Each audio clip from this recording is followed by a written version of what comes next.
Muy bien, continuando, hablaríamos entonces ahora sobre ácidos nucleicos.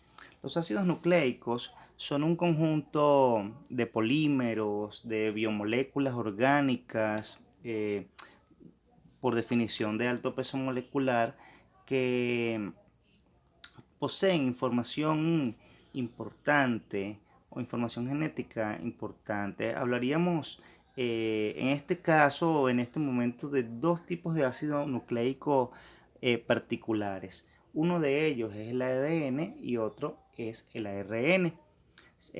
Son ácidos nucleicos porque están constituidos por estructuras más pequeñas llamadas nucleótidos, vendrían siendo sus monómeros, y a su vez los nucleótidos están conformados por un azúcar de 5 carbonos, puede llamarse ribosa para el ARN o puede llamarse desoxirribosa para el ADN, que serían los dos tipos de ácidos nucleicos que vamos a desarrollar a continuación.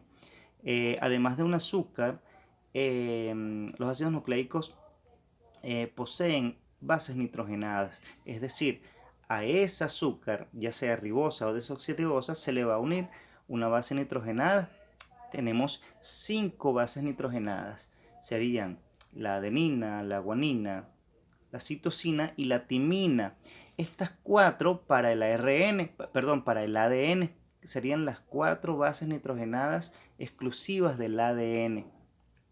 Hace un momento decía que eran 5 y nombré 4. Pues hay una quinta llamada uracilo, la cual está presente únicamente en la molécula o en la estructura de los nucleótidos del ARN.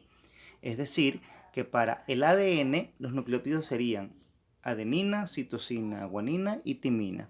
Mientras que para el ARN los nucleótidos serían adenina, guanina, citosina y uracilo. Es decir, se sustituye la timina en el del ADN por el uracilo para el ARN. Entonces, hablando particularmente del ADN, podemos decir que es un ácido conocido como ácido desoxirribonucleico, de ahí sus siglas.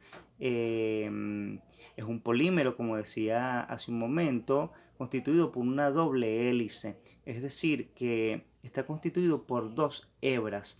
Aquí podemos ver una de las hebras y acá podríamos señalar la otra de las hebras, es decir, dos hebras que se disponen de forma helicoidal para conformarme este ácido nucleico.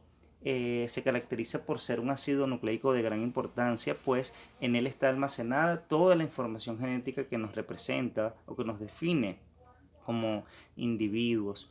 Y pues en el caso de las células eucariotas, este ADN está dispuesto o protegido en el interior del núcleo, como habíamos señalado hace un momento.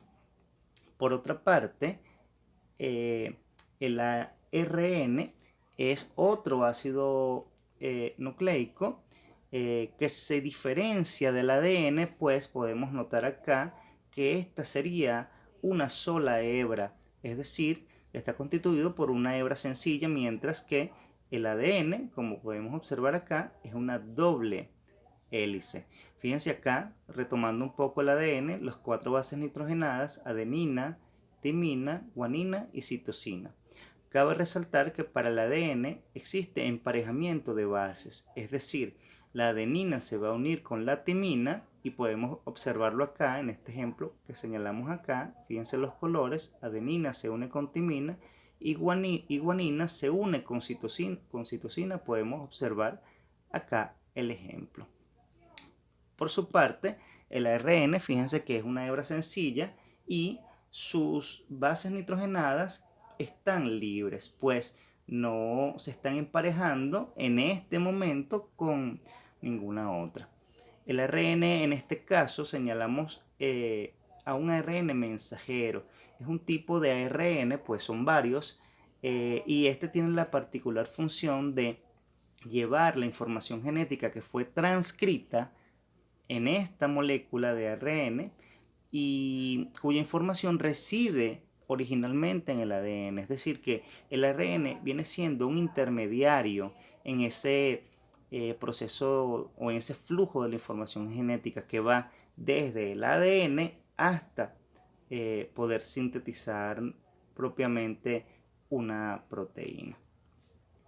Acá podemos ver cómo funciona o cómo se puede o cómo se dispone ese flujo de la expresión genética. Fíjense, el ADN en primera instancia, el ADN podemos decir que se replica o se duplica, ¿sí? Entonces, de una cadena de ADN normal, luego de un proceso de duplicación, se forman dos ADN idénticos.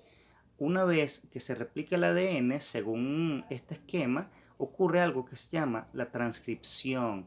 La transcripción es un proceso donde se sintetiza ARN a partir de ADN. Es transcribir básicamente la información genética que está acá y esa información pasa a una nueva estructura, pero en este caso en forma de ARN. Y por último, ese ARN, llamémoslo ARN mensajero, va a pasar al citoplasma y va a ocurrir un proceso llamado traducción o, como se conoce también, síntesis de proteína, donde la información genética que está codificada en este ARN mensajero va a ser transformada o va a promover, mejor dicho, la síntesis de proteínas. Esto en conjunto con otros dos tipos de ARN, ARN de transferencia y ARN ribosómico, o mejor dicho, los ribosomas que contienen ARN ribosómico.